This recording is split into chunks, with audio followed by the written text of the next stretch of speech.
नमस्कार। आज के पाठ का विषय है शतरंज के खिलाड़ी। यह मुंशी प्रेमचंद की प्रसिद्ध कहानी है और आपके प्रश्न पत्र 2 में जो कथा साहित्य है रखी गई है। आज हम इस कहानी का पाठ करेंगे।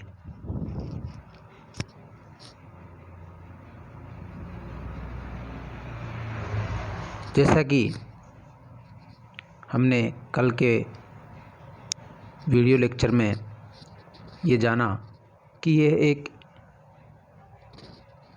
ऐसे समय या कालखंड पर लिखी हुई कहानी है जब अंग्रेज़ों का प्रभाव भारत में बढ़ता जा रहा था और यहाँ के जो स्थानीय राजे महाराजे और नवाब थे उनके प्रभाव में कई कारणों से, जिनमें एक विलासिता काहिली प्रमुख था, के कारण कमी होती जा रही थी और अंग्रेज़ धीरे धीरे भारत की शासन सत्ता पर काबिज होते जा रहे थे। तो ऐसे ही कालखंड पर लिखी हुई ये कहानी है। इसके जो प्रमुख पात्र है वो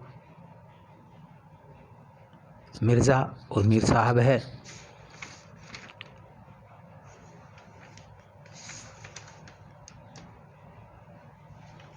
अन्य कई पात्र भी आते हैं, मुख्य पात्र ये 2 ही है।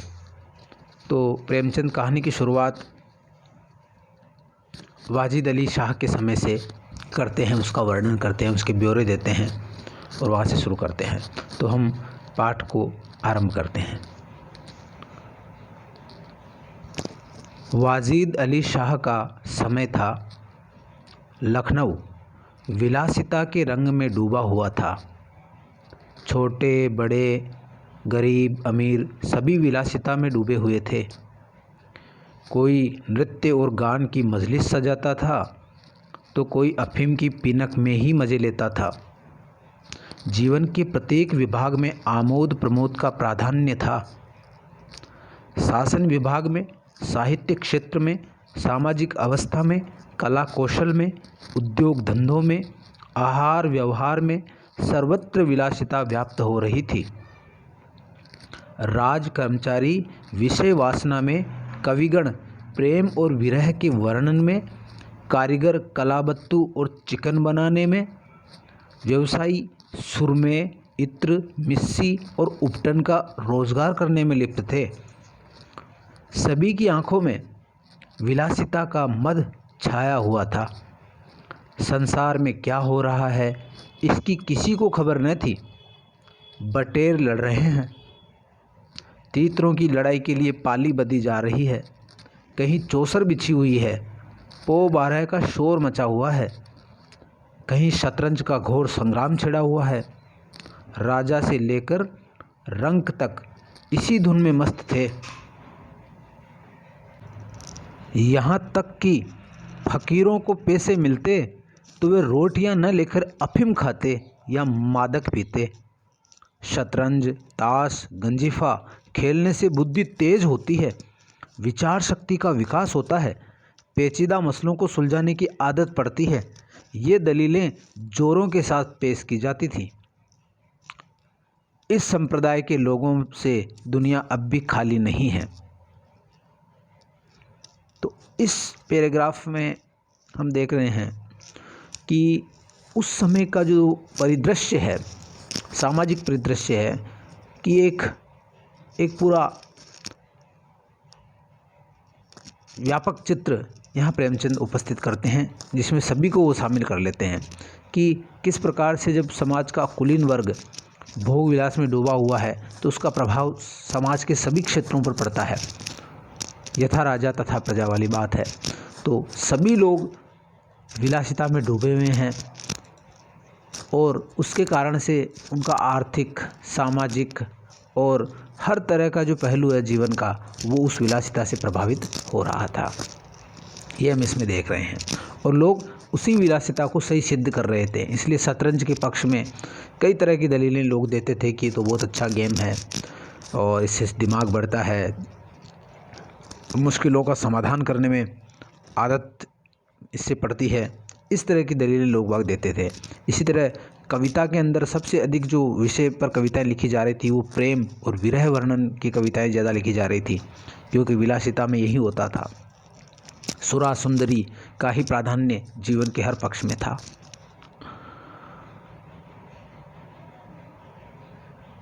तो ये प्रेमचंद ने कहानी के आरंभ में एक भूमिका यहाँ बना दी है कि किस प्रकार का लखनऊ, उस ज़माने का लखनऊ कैसा था। नवाबों की नगरी जो लखनऊ है उसका क्या हाल था, वहाँ के लोगों का क्या हाल था। इस संप्रदाय के लोगों से दुनिया अब भी खाली नहीं है, जो ये दलीलें देते हैं कि शतरंज और गंजीफा, आज भी ऐसे लोग मिल जाते हैं जो इन खेलों को बुद्धि के विकास का एक माध्यम मानते हैं। तो वहाँ के जो दो जागीरदार हैं उनका वर्णन प्रेमचंद शतरंज के दीवानों के रूप में करते हैं। लिखते हैं, इसलिए अगर मिर्ज़ा सज्जाद अली और मीर रोशन अली अपना अधिकांश समय बुद्धि तीव्र करने में व्यतीत करते थे तो किसी विचारशील पुरुष को क्या आपत्ति हो सकती थी। दोनों के पास मोरूसी जागीरें थीं, जीविका की कोई चिंता न थी, घर बैठे चखोतियाँ करते थे। आखिर और करते ही क्या, प्रातःकाल दोनों मित्र नाश्ता करके बिसात बिछाकर बैठ जाते, मोहरे सज जाते और लड़ाई के दाव पेंच होने लगते। फिर खबर न होती थी कि अब दोपहर हुई, कभी तीसरा पहर और कब शाम। घर के भीतर से बार बार बुलावा आता कि खाना तैयार है, और यहाँ से जवाब मिलता, चलो आते हैं, दस्तरखान बिछाओ।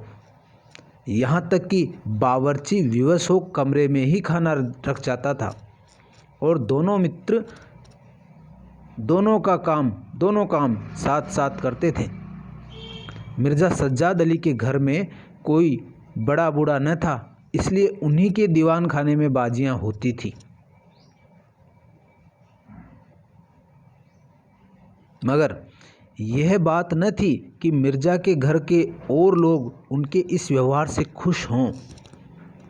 घर वालों का तो कहना ही क्या, मोहल्ले वाले, घर के नौकर चाकर तक नित्य द्वेषपूर्ण टिप्पणियां किया करते थे। कहते, बड़ा मनहूस खेल है, घर को तबाह कर देता है, खुदा न करे किसी को इसकी चाट पड़े। आदमी दीन दुनिया किसी के काम का नहीं रहता, न घर का न घाट का, बुरा रोग है। मिर्ज़ा साहब की बेगम भी इसी प्रकार इस खेल से द्वेष करती थी। यहाँ तक कि मिर्ज़ा की बेगम साहिबा को इस खेल से इतना द्वेष था कि अवसर खोज खोज कर पति को लताड़ती थी, पर उन्हें इसका अवसर मुश्किल से मिलता था। वह सोती रहती थी तब तक बाजी बिछ जाती थी। सुबह जब वह सोती रहती उस समय तक तो मिर्ज़ा और मीर साहब बाजी बिछा देते थे। वह सोकर उठती तब वो खेलते हुए तैयार मिलते थे, और रात को जब सो जाती थी तब कहीं मिर्ज़ा जी घर में आते थे। इसलिए उन्हें ये शिकायत करने का मौका बहुत कम मिल पाता था। हाँ, नौकरों पर वह अपना गुस्सा उतारती रहती थी। जब दीवान खाने में शतरंज के ये खिलाड़ी कुछ मंगाते खाने के लिए तो वह इस प्रकार की टिप्पणियां करती, नौकरों पर गुस्सा उतारती, कहती, क्या पान मांगे हैं, कह दो आकर ले जाए, खाने की फुर्सत नहीं है, ले जाकर खाना सिर पर पटक दो, खाएं चाहे कुत्ते को खिलाएं। पर रूबरू वह भी कुछ न कह सकती थी। रूबरू का अर्थ है सामने वह कुछ भी नहीं कहती थी उनसे। उनको अपने पति से उतना मलाल न था जितना मीर साहब से। उनका ये मानना था। मीर साहब पर उनको बड़ा मलाल था, गुस्सा था, अपने पति पर न था। उन्होंने उनका नाम, अपने पति के दोस्त का नाम मीर बिगाड़ू रख छोड़ा था, क्योंकि वही उसके पति को बिगाड़ रहे थे, शतरंज की आदत लगा रहे थे। शायद मिर्ज़ा जी अपनी सफाई देने के लिए सारा इल्ज़ाम मीर साहब ही के सिर थोप देते थे, और इसका एक कारण यही था कि जब भी बातचीत होती थी तो मिर्ज़ा जी अपनी सफाई देते तो कहते इसमें मेरा दोष नहीं है, ये घर पे आ जाते हैं तो खेलना पड़ता है, और उस पर सारा दोष अपने मित्र मीर पर थोप देते थे।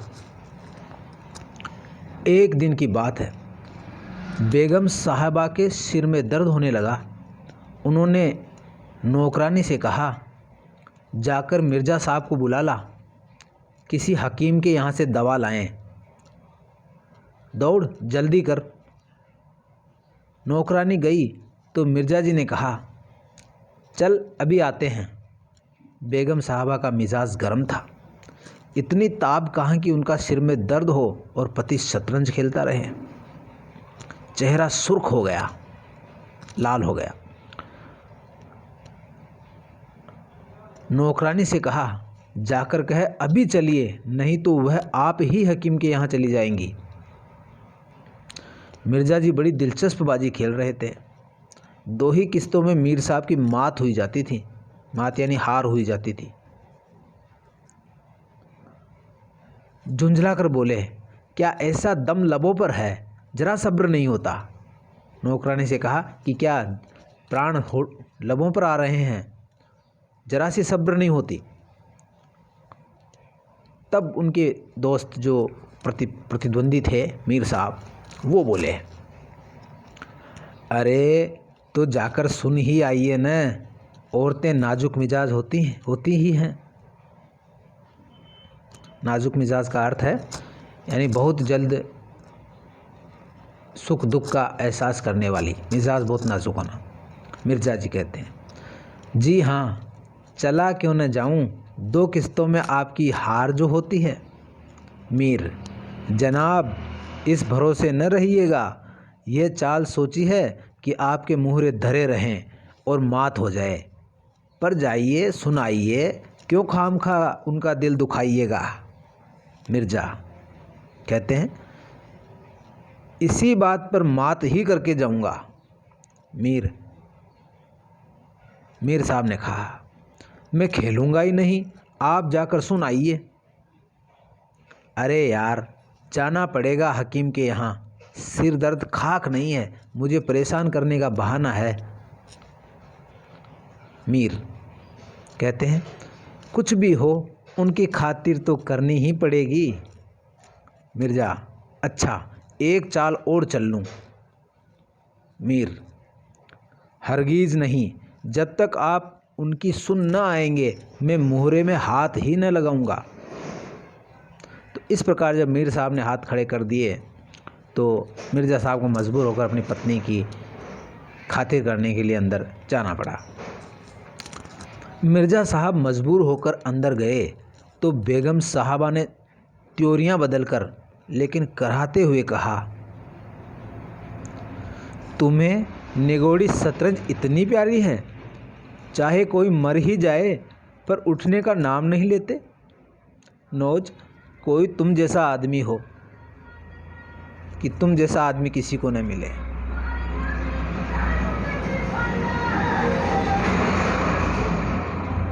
मिर्ज़ा ने उत्तर दिया, क्या कहूँ, मीर साहब मानते ही नहीं, बड़ी मुश्किल से पीछा छुड़ा कर आया हूँ, क्योंकि ये जो मिर्ज़ा थे वो हमेशा अपनी सफाई देने के लिए सारा दोष मीर साहब के सर डाल देते थे, और यह यहाँ भी उन्होंने वैसा ही किया और मीर साहब को ही इस देरी का कारण बता दिया।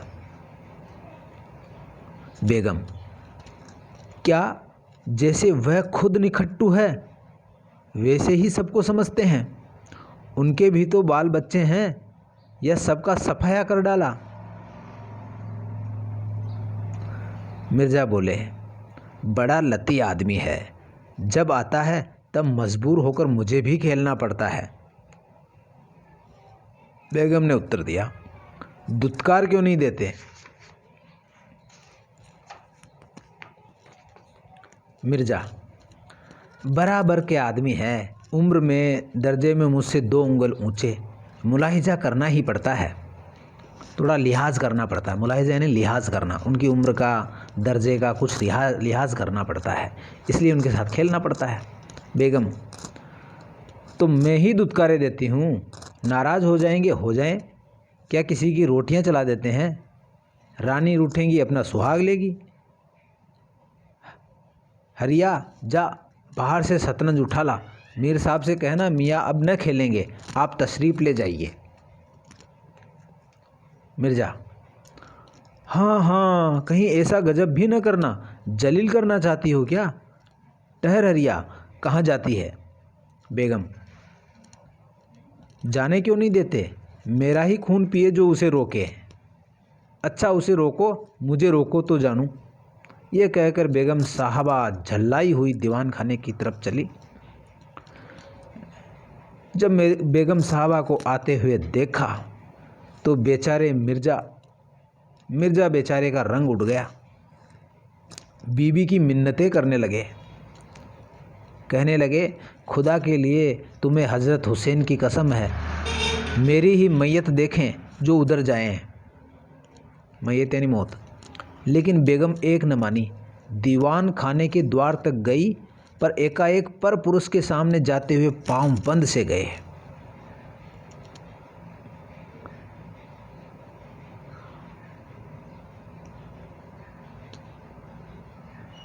भीतर झांका, संयोग से कमरा खाली था। मीर साहब ने 2-1 मोहरे इधर उधर कर दिए थे और अपनी सफाई जताने के लिए बाहर टहल रहे थे।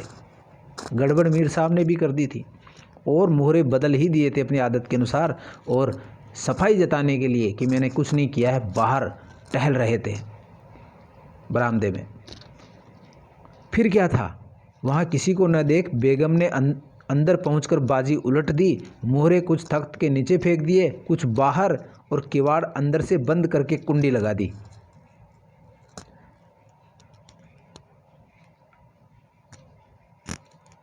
मीर साहब दरवाजे पर तो थे ही, मोहरे बाहर फेंके जाते देखे, चूड़ियों की झनक भी कान में पड़ी। फिर दरवाज़ा बंद हुआ तो समझ गए बेगम साहबा बिगड़ गई, चुपके से घर की रास्ता लिया। वो भी सब समझ करके माजरा समझ में आ गया तो वहाँ से घर की ओर रवाना हो गए। मिर्ज़ा ने कहा, अपनी पत्नी से, बेगम से कहा, तुमने गजब कर किया बेगम, अब मीर साहब इधर आए तो खड़े खड़े निकलवा दूंगी।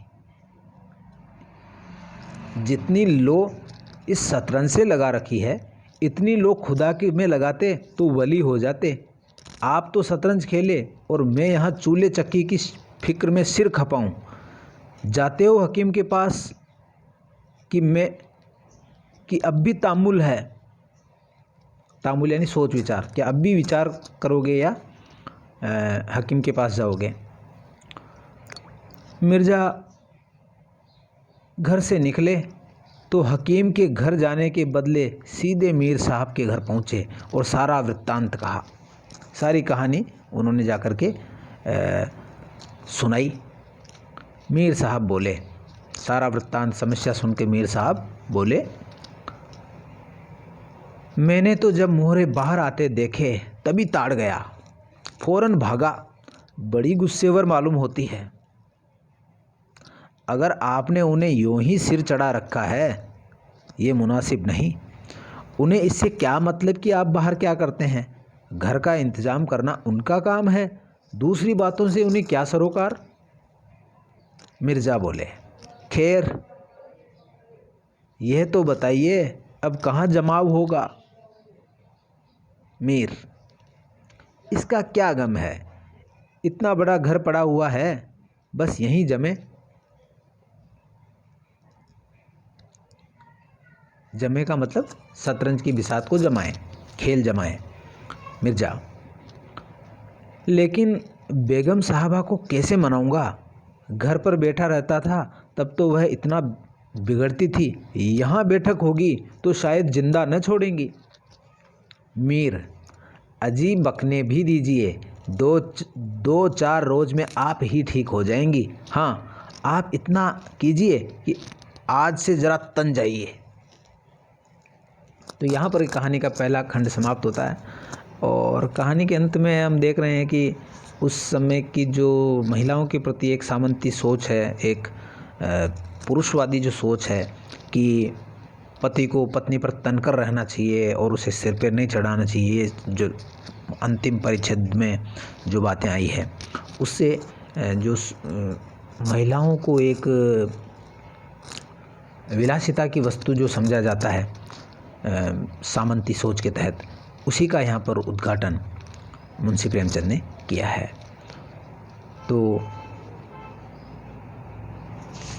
विद्यार्थियों, इस पहले खंड में आपने देखा कि किस तरह से शतरंज के खेल के बारे में प्रेमचंद ने बताया है कि किस तरह से लोगों पर शतरंज का रंग चढ़ा हुआ था और बड़े छोटे सभी लोग इस खेल को पसंद करते थे और विलासिता का दौर था। जागीरदारों, रईसों के पास पैसे की कोई कमी नहीं थी, लगान आती थी, गाँव के गाँव खाली होकर लखनऊ में आते थे और वहाँ पर ये लोग इस तरह की चीज़ों में अपना समय बर्बाद करते थे और इस तरह से इनकी ज़िंदगी यहाँ गुजर रही थी।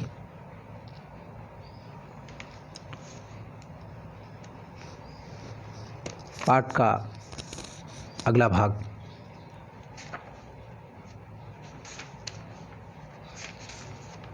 इस प्रकार से है। दूसरा खंड है, उसको हम पढ़ते हैं। अब हम देख रहे हैं कि पहले मिर्ज़ा साहब के यहाँ पर बैठक होती थी शतरंज की, अब मीर साहब के यहाँ होने लग गई है। मीर साहब की बेगम, वो तो मिर्ज़ा साहब की बेगम का हाल था पहले कि सर दर्द करके उन्होंने उसको भीतर बुलाया, और यहाँ मीर साहब की बेगम का हाल प्रेमचंद बयान करते हैं, लिखते हैं। मीर साहब की बेगम किसी अज्ञात कारण से, अब ये अज्ञात कारण यहाँ प्रेमचंद ने नहीं बताया है, वो अज्ञात कारण क्या है वो पाठकों की कल्पना पे उन्होंने छोड़ दिया है। मीर साहब की बेगम किसी अज्ञात कारण से मीर साहब का घर से दूर रहना ही उपयुक्त समझती थी। जितना मीर साहब घर से दूर रहें वही ठीक समझती थी, इसलिए वह उनके शतरंज प्रेम की कभी आलोचना न करती थी, बल्कि कभी कभी मीर साहब को देर हो जाती मिर्ज़ा के यहाँ जाने में तो याद दिला देती थी। इन कारणों से मीर साहब को भ्रम हो गया था कि मेरी स्त्री अत्यंत विनयशील और गंभीर है, लेकिन जब दीवान खाने में बिसात बिछने लगी, लेकिन जब वो शतरंज का खेल उन्हीं के घर यानी मीर साहब के घर में ही होने लगा, वहीं बिसात बिछने लगी और मीर साहब दिन भर घर में रहने लगे, तो बेगम साहबा को बड़ा कष्ट होने लगा, क्योंकि वह उनके घर से बाहर रहने को ही उचित समझती थी। अब बेगम साहबा को बड़ा कष्ट होने लगा, उनकी स्वाधीनता में बाधा पड़ गई, आज़ादी छिन गई। दिन भर दरवाजे पर झांकने को तरस जाती, क्योंकि पर्दा प्रथा थी, दिन भर अंदर रहना पड़ता था, पर पुरुष के सामने चेहरा नहीं दिखा सकते, तो वह बाहर झांकने को भी तरस जाती थी। आज़ादी खतरे में पड़ गई थी। इधर नौकर भी बड़े आलसी हो गए थे, क्योंकि घर का मालिक घर में नहीं रहता था, तो दिन भर पड़े पड़े आराम करते थे। अब दिन भर उनको उनके इशारों पे नाचना पड़ता था नौकरों को, तो उनमें भी कानाफूसी होने लगी। उधर नौकरों में भी कानाफूसी होने लगी। अब तक दिन भर पड़े पड़े मक्खियाँ मारा करते थे। घर में कोई आए कोई जाए, घर में कोई आए कोई जाए, उनसे कुछ मतलब न था। अब आठों पहर की धौंस हो गई। पान लाने का हुक्म होता, कभी मिठाई का, और हुक्का तो किसी प्रेमी के हृदय की भांति नित्य जलता ही रहता था। प्रेमचंद की भाषा बड़ी ही हृदय स्पर्शी है, क्योंकि ये दोनों जो जमींदार है मिर्ज़ा और मीर, हुक्का हमेशा अपने पास में रखते थे और उसके अंदर हमेशा जलता रहता था, हुक्का पीते पीते ही शतरंज खेलते थे और उसमें कभी तंबाकू ख़त्म हो जाता, कभी कुछ ख़त्म हो जाता तो उसको नौकर आकर के ठीक करता था। तो यह भी एक नौकरों के लिए बड़ी समस्या हो गई थी हुक्का। नौकर बेगम साहिबा से जा जाकर कहते हैं, हुजूर मियाँ की शतरंज तो हमारी जी का जंजाल हो गई, दिन भर दौड़ते दौड़ते पैरों में छाले पड़ गए। यह भी कोई खेल है कि सुबह के बैठे तो शाम कर दी। घड़ी आध घड़ी दिल बहलाव के लिए खेल खेलना बहुत है। खैर हमें तो कोई शिकायत नहीं, हुजूर के गुलाम हैं, जो हुक्म होगा बजा ही लाएंगे। मगर ये खेल मनहूस है, इसका खेलने वाला कभी पनपा नहीं। घर पर कोई न कोई आफत ज़रूर आती है, यहाँ तक कि एक के पीछे मोहल्ले के महल्ले तबाह होते देखे हैं। सारे महल्ले में यही चर्चा होती रहती है। हुजूर का नमक खाते हैं, अपने आका की बुराई सुन सुनकर रंज होता है, मगर क्या करें। इस पर बेगम साहबा बोली, मैं तो खुद इसको पसंद नहीं करती, पर वह किसी को सुनते ही नहीं, क्या किया जाए। मोहल्ले में जो भी दो चार पुराने ज़माने के लोग थे आपस में भांति भांति और अमंगल कल्पनाएं करने लगे। जब से मीर साहब के घर में ये खेल शुरू हुआ तब से लोग अमंगल कल्पनाएं करने लगे, कहने लगे अब खैरियत नहीं। जब हमारे रईसों का यह हाल है तो मुल्क का खुदा ही हाफिज़ है, खुदा ही हिफाजत करेगा मुल्क की, क्योंकि हमारे रईस लोग ही जब इन खेलों में अपना समय बर्बाद कर रहे हैं, देश की रक्षा कौन करेगा। यह बादशाहत शतरंज के हाथों तबाह होगी। आसार बुरे हैं, बुरे आसार नज़र आ रहे हैं। ये जो वाजिद अली शाह की लखनऊ की जो रियासत है, यह शतरंज के हाथों ही तबाह होगी, ऐसे आसार लोग जताने लगे। उधर राज्य का क्या हाल था, वाजिद अली शाह के समय में राज्य का क्या हाल था, आर्थिक स्थिति कैसी थी, उस पर टिप्पणी करते हुए प्रेमचंद लिखते हैं, राज्य में हाहाकार मचा हुआ था। प्रजा दिन दहाड़े लूटी जाती थी, कोई फरियाद सुनने वाला न था।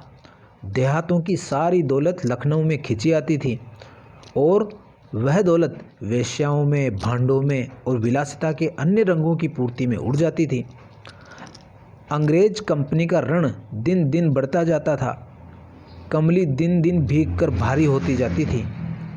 देश में सुव्यवस्था न होने के कारण वार्षिक कर भी वसूल न होता था। रेजिडेंट बार बार चेतावनी देता था, पर यहाँ तो लोग विलासिता के नशे में चूर थे, किसी के कानों पर जूं न रेंगती थी। खैर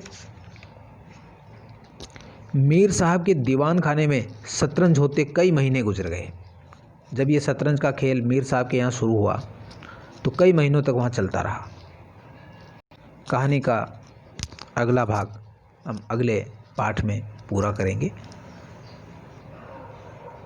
तब तक के लिए आपसे इजाज़त लेता हूँ। धन्यवाद।